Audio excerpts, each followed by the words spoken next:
Welcome to the Untitled Film Project Podcast. We're talking about the movie 65, starring Adam Driver, Jeremy K. Gover, Justin Bradford, and Jim Chandler. We are your hosts. 65 is a sci-fi thriller with dinosaurs. Adam Driver's character, Mills, has to transport a bunch of kids across the galaxy and keep them safe. But an asteroid hits their spaceship. They land on a mysterious planet. Only he and one young girl survive, and they must run from dinosaurs for hours and hours. My name is Mills. I was the pilot of the ship. We've crash landed on an uncharted planet. I don't know where we are, but there's something out there. Something alien. We'll give you our initial takes, scores, deep dive, and then we'll have fun with the big question. The big question is you take one frame from a film and you put it on your wall. Like a mural? No, or as art, Gover, as art, not a mural. Like a painting? No, this is not something that people at bachelorettes in Nashville are going to line up for. Standing It's in your house for Instagram. on the wall. Right, but is it like framed or is it... It can be framed if you want to. Some people like canvas frames, some people like matte frames, some people like other things. Well, Like whatever you want, okay? floating frame, whatever you want. Which pick you like best to put in the frame? Is it a mural?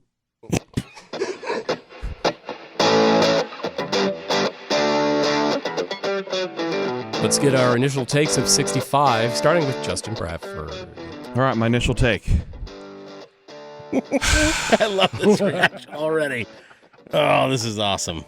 I think his initial take's over. I think that's all that needs to be said. Yeah. So, If sighs could be felt through the radio, I think 90 people felt minutes. it. You see 90 minutes, you're like, for a sci-fi film, it's supposed to be dinosaurs and everything. What are they going to accomplish in this? Nothing. Did you enjoy it as a bad movie? No. Did you enjoy it as the movie they maybe intended? No. So 90 minutes with a cast of 4 people. Yes, 4 people. So spoilers, if you didn't already expect this. It sets it up and you know what's going to happen with the family and the daughter because he has to take this big trip of transporting people that have been cryogenically frozen across the universe. And it's a 2-year mission. His daughter's sick. We don't know what kind of sickness, but this is going to pay. Of course she dies. Is that a shock to anybody with the setup here? And he's all these video messages, everything, and it's like, oh, I miss you. Oh, I hate you. She dies. Like, duh. Right. You could have predicted that. The dinosaurs. We want to talk about bad CGI. We want to talk about bad portrayals of dinosaurs. This has it. What kind of budget were they working with here? First of all, why did Adam Driver say, sure, I'll do this movie? Why did he pick this? COVID, desperate to work. Like, I can't wait. I'll do something. Sure, if there's only 4 of us and we can get this done. Yeah, I'm sick of being around the house. Like, I didn't like white noise, but I understood why he did that. For some people, I'm sure they probably liked white noise. For this, I don't know why people would. What enjoyment are you going to get out of this? Because it fails in so many different regards, as a dinosaur movie, as an action movie, as a thriller movie. Because there's nothing set up to it. It's like, oh, movie. Well, you know what we've talked about kills the dinosaurs? That big giant asteroid that comes to hit. Nope, oh, there it is. You're also battling that. So, you better get off planet. Thank God my money doesn't count towards it because of my AMC subscription. Because I don't want it to count towards this. My initial take. It's like dirty money. My initial take on this movie is don't go see it. You don't have to. Even if you have a subscription, save that 90 minutes and wait in line at Chick-fil-A if you need to. I don't care. Just don't waste your time on this film. I am liking Black Hat Justin a lot. This is a great initial take. There's some fire here, and that just comes right out of the earbuds. I swear if Gover loved it. Jeremy Gover. If he liked it, that's fine. What did you think of 65? I guess it's fine. You're full of crap. I'll start with the preview, you guys. I hated the fact that I figured out it was a dinosaur movie from the trailer. You figured it out, or they kind of told you? That's what I'm going with this. So hear me out with this. Okay. If they don't show that final scene of the trailer where the T-Rex head is behind the waterfall when he's trying to stealthily back up, right, protecting him and the girl, I can get away. Like, it would have sold me that it was a foreign world, that he was on another world. He was a human being transporting other human beings to another world. Instead, when I saw that it was the dinosaur, I was like, oh, well, that sucks, because that could have been a cool little reveal. It could have been 65. It's called 65. And then you figure, it's 65 million years ago. That's going to go. They just wasted it. It was a complete waste. I'm going to jump right in there with you because I couldn't agree more. I felt that this is a movie I think got boardroomed. I think that maybe while Bored there was Bored, B-O-R-E-D, baby. Yeah, exactly. that I think there was a bunch of people, maybe at Disney, sitting around a table. No, is Sony? Disney? Sony rather. And they're going, okay, we're going to send you some notes, and they just got noted to death, on the set, and they said, no, try to make it more like this movie. Wait, scale back. No, you know what? Look, Pedro Pascal is killing it in bringing around a young child. Let's make it that kind of moment. Oh, wait, we need more running scenes of him jumping over stumps or tripping. And she speaks a different language. Let's make that a barrier. Yes, I liked that. Let's not have a buddy comedy. Let's have people that don't understand each other. I kind of like... and of course, the translator's broken. Because, when you're in a situation 65 million years ago and you're the society from a whole other world that you have equipment that you can travel universes, your translator breaks, and you have no other way of doing that. When you can travel between universes, you have nothing else to be able to translate from other people on your planet. Nothing else. You have an escape pod that still works, but you can't translate each other? Are you kidding me? He sounds like me, and then he blasts me for not being suspending disbelief enough. There's no suspension of disbelief in this movie because it sucked. Okay. Guitar right there. Oh, my God. So go over what else? What are your other thoughts? You mean after you cut me off? Yeah. Jim also cut you off. I know, but I'm looking at you though. You were looking at me, but you're having to make more effort to look at me because Jim's right across from you. Okay, that's fair. The addition of the catastrophic asteroid was actually cool. He looks like a Muppet right now, just where his resting face. But yeah. Just so, let me explain that. Explain, please. Because I wanted this movie to be. I wanted them to not show me it was dinosaurs. You're fighting for it. You wanted to succeed. Right. I wanted not to be told this was dinosaurs 65 million years ago. I wanted to believe in the trailer this was a human being, maybe a futuristic, 100 years from now, whatever, from Earth, travels somewhere else, foreign land. He's stranded there. How's he going to get out? He's got this girl he's got to take care of. Awesome. Now there's a foreign threat. Doesn't know what it is. Right. So that's what I wanted it to be. And it wasn't, obviously, because they gave me that in the trailer. So when I'm sitting in the theater and I'm like, okay, why do I care about any of this? And then the asteroid thing, there's an anomaly from space coming, and it's imminent. I'm like, all right, well. It's the one that killed the dinosaurs. I got something. There's some nugget out there, no pun intended. There are multiple nuggets with that asteroid. I know. I really enjoyed the performance of the girl. Okay, I would say she was the strongest part. She was outstanding. Child actress, kudos coming from usually... Which is why I'm bringing it up. The highly critical Jeremy Gover on child actors. So Ariana Greenblatt, who plays Koa. So you're giving tremendous. Her some high marks. But I'm also giving Chloe Coleman high marks as well. She had obviously a much smaller part, okay? Right. But I felt everything her character tried to feel on screen.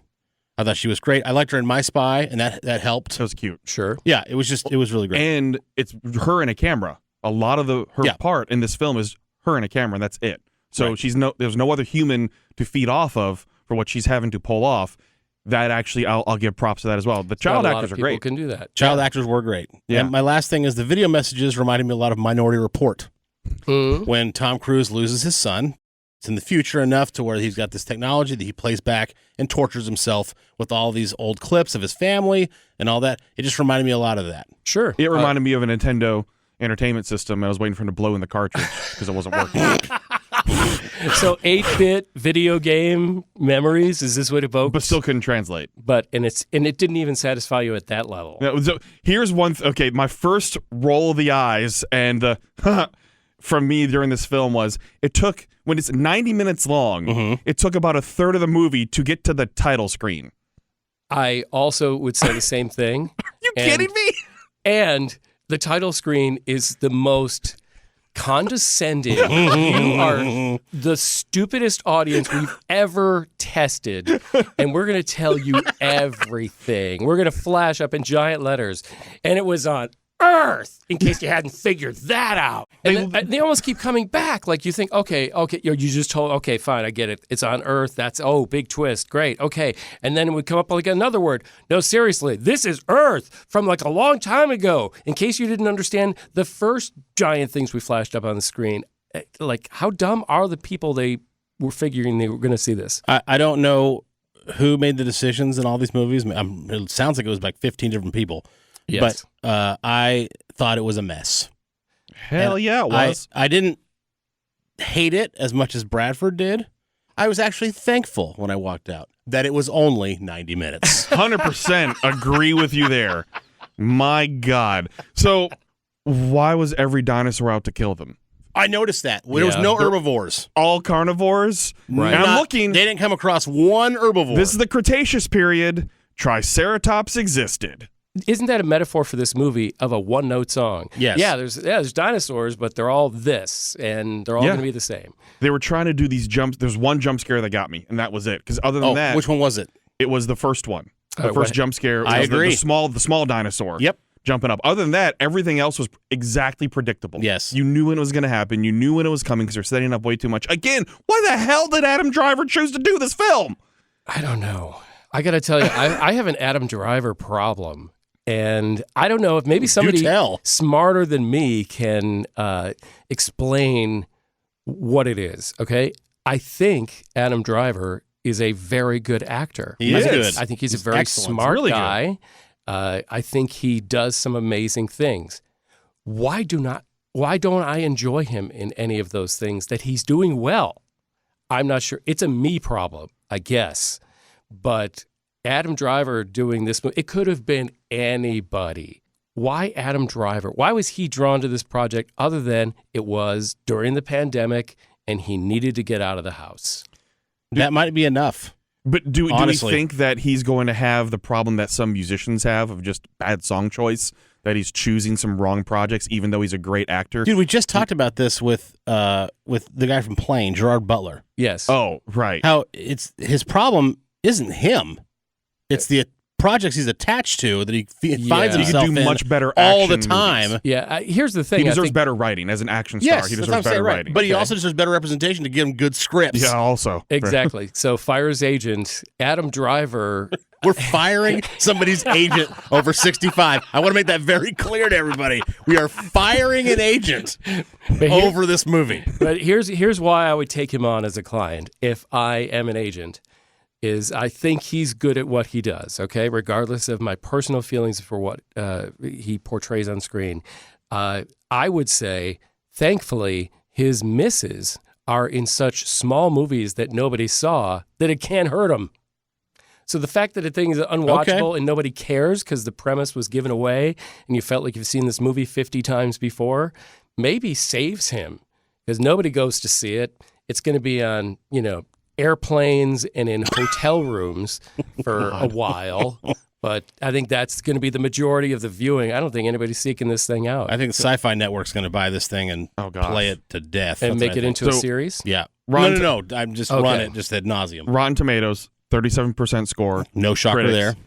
63% audience. So it's hovering in terms of going down to the dirty end on audience, because 63% is not strong. No, for the audience score, that's low. Pretty low right. for an audience score. Now, basically, those are the people that said, I'm going to shell out my money. I want to go see this. Right. Now, so a top critic, John Nugent of Empire Magazine. Okay. What's up, John? Said it's a short, sharp, largely original major studio movie, unbound to any franchise or intellectual property. Okay, yeah, fair.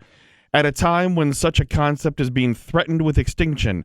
Also, it has a T-Rex in it. Sometimes that's enough. No, it's not, John. John, I'm gonna agree with you on isn't it nice? Try to be original. This is not a story that's from a franchise or it's a sequel, but that's more of a statement about the other movies than this one. Yes. Don't try to say they should stop doing what they're doing, and I just love this one for the sake of it not being those other things. That doesn't say anything about this movie. No. It says what the problem is with the other ones. The bottom line here is 65 is a mess. 65 has a lot of problems, but it could have been not great, but it could have been worth your time. Could have been fun. If you don't give away the fact that it's dinosaurs in the trailer, you might get more people out to the theater with like, oh, what is this foreign world that we're about to see? And then you that's a twist. Yeah. Now it's like, oh, they're on Earth. If you don't have it's Earth. I think really, it's Earth. I think it's hey, a in case you didn't hear us, it's committee. Earth. It's death by committee. These are the people in the boardroom of Sony who said, hey, by the way, Jurassic Park's latest movie just made a whole bunch of money. Make sure you show a dinosaur or this thing goes no further. And this film had a little potential. It was starting to turn a little for me in the second act when there's some humor of interaction between Koa and Mills. During the bonding. Yeah, the bonding moment. And then it just all goes to hell. That goes away very, very quickly. And then the other sweet moment that could have been when she forces him to save a baby dinosaur that is struggling. That was awesome. In a tar pit. Yep. Immediately hounded by more carnivores that just destroy it. It's like, you couldn't have one sweet little moment? I actually liked that because they could have, because again, I didn't see it coming, and I always appreciate that, especially in a movie as benign as this. Vanilla. But the little dinosaur gets ravaged by, I'm assuming velociraptors, although I don't know that for sure. I'm not an expert. But that could have led to more of a bonding experience. Like, but it was only 90 minutes long, so. Right. There's only so much time you can. There's only so much time to waste for people. Yes.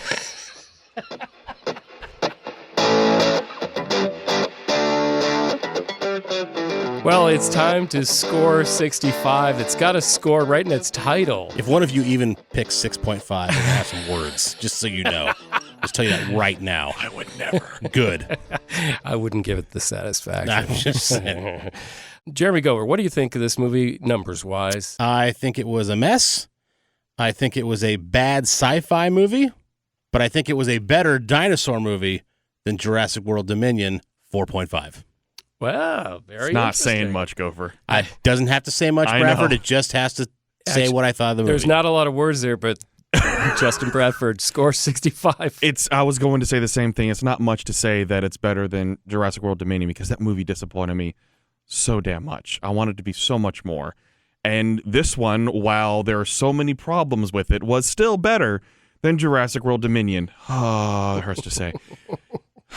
It's a better dinosaur movie. I want to make sure that I said that's what I'm saying. You can have your own take. I want to highlight the fact that I said it's a better dinosaur movie. Of the 9 genres you could have picked, if you're judging it, it's on not dinosaur. Action. It's not. It's just Not buddy. but it is a better dinosaur movie. It's probably the best dinosaur movie that takes place 65 million years ago on Earth. Yeah, that one is that comes in accurate. second. See? That's going to be on the cover of their Blu-ray. Yeah, that's a selling point right there for it. Justin Bradford, Untitled Film Project Podcast. Because next This week is it's the going to be already greatest on Blu-ray, dinosaur movie streaming. that takes place 65 million years ago on They're going to Earth. sell the Blu-ray with your quote like superimposed over scenes from the movie, and it's only going to be up there so quick, and they're just going to enlarge the font of greatest, and people are going to think, oh my gosh, that guy loved it. 65 ... million years ago, available now. On Earth! Don't forget that! It's on Earth. Reminder, it took place on Earth. Anyways, my score is a 3.5. Okay. I hate that I like everything. I hate that I'm higher than you, actually. Suck it, Gover. But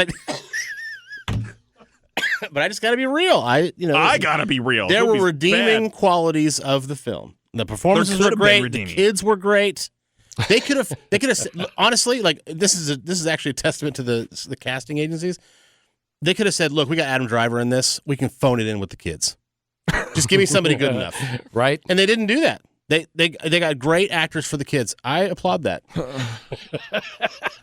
So 3.5 from Justin Bradford. First time I think you've ever given the lower score than Jeremy Gover. I don't know. We'll have to go back and Go back to the archives. Yes. And check that deep in the basement. But But remember, I like everything. Yes, you that's are right. Mr. I Like Everything. Yes. And Jeremy's kind of the I nitpicker. hate everything, and And it's a higher score. Yeah, and I'm like the art house guy. But No, he's the a-hole. I was higher than you on playing. See, but I like everything. That was the only other time, though. Twice. All right. No, there's got to be more. 32 episodes, twice. There's got to be more. Let's let Jim give his score. Percentage is low. So basically, if I think of myself 65 million years ago and I was transported to that place, that, oh my gosh, it's Earth. Wait, was it Earth? I think I would be really happy. Let him finish. It was Earth.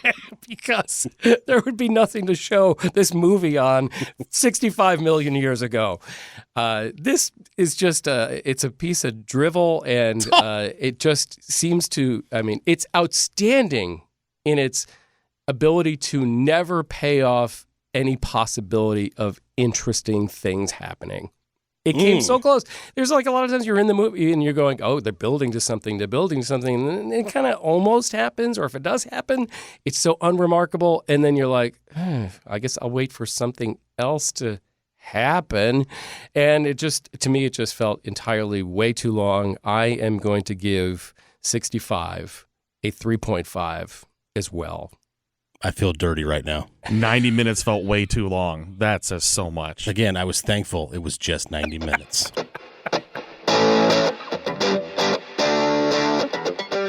All right, and now for our big question. Our big question this week is you take one frame from the film and it becomes art on your wall. What frame is that? Let's start with Jim.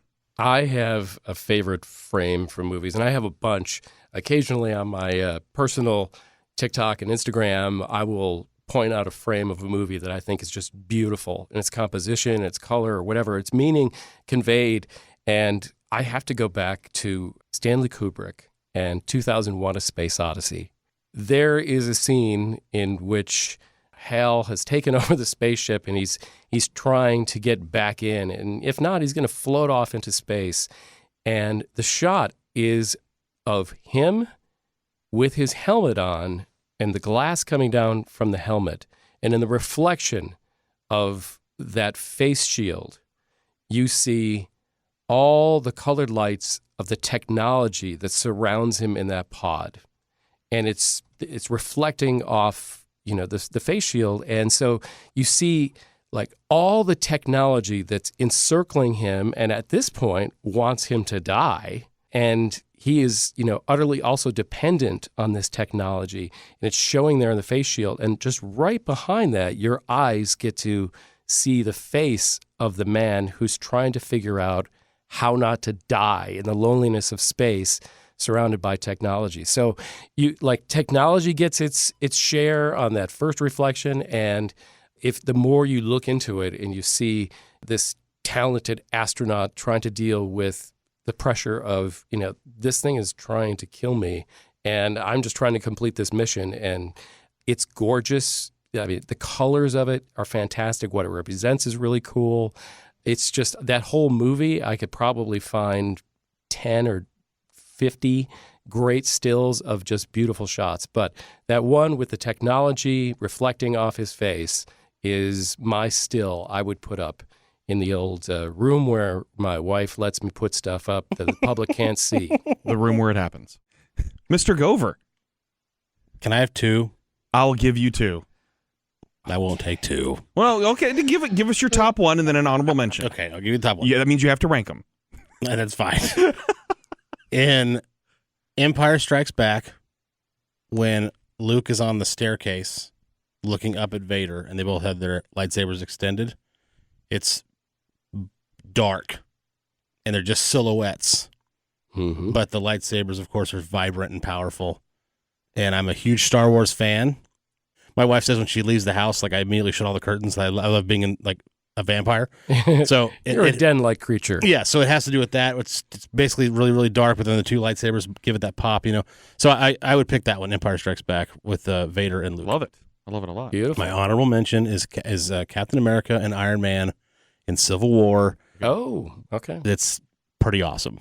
Not the fist punch on no. Not that one? Where the beam of the Oh, gotcha. Okay. It's pretty fire. That's so cool. For Empire Strikes Back, you did not choose Luke and Leia kissing. That is correct. I did not choose that. I did almost choose the Ewok Symphony on the Stormtrooper helmets, though. Oh, okay. That'd be a beautiful animated picture frame. Yeah. Is it no Porg? All right, so Justin Bradford, if you had to pick one still from a movie to put up as art on your wall, what is it?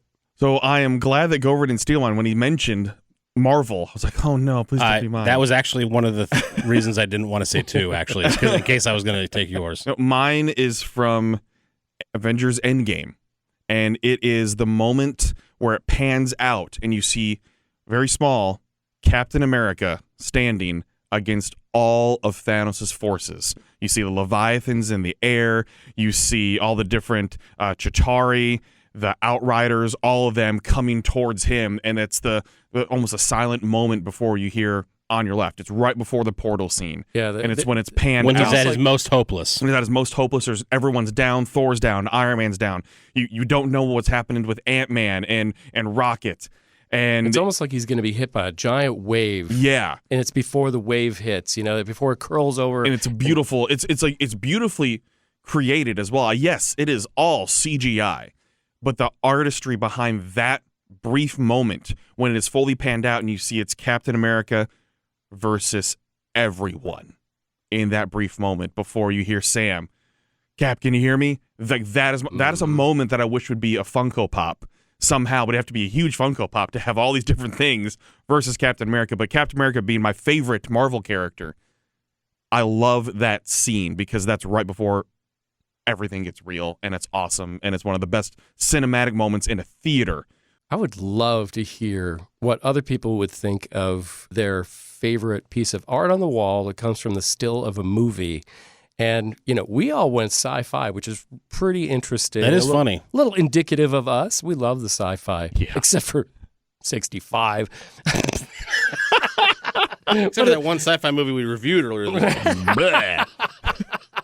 But I would love to see it. Does yours actually involve somebody's face? Is it a romantic still from a movie? Show us the more interesting. If you can add a still shot on Twitter or Facebook or Instagram, do that. And share. Let's share the art that is cinema sometimes. So this has been the Untitled Film Project Podcast, along with Justin Bradford. I am Jim Chandler and Jeremy K. Gover. Reach out to us on socials. You can find us everywhere. Untitled Film Project on Twitter, on Facebook, on Instagram, and on YouTube. Yeah, please do. Give us a follow. Thank you.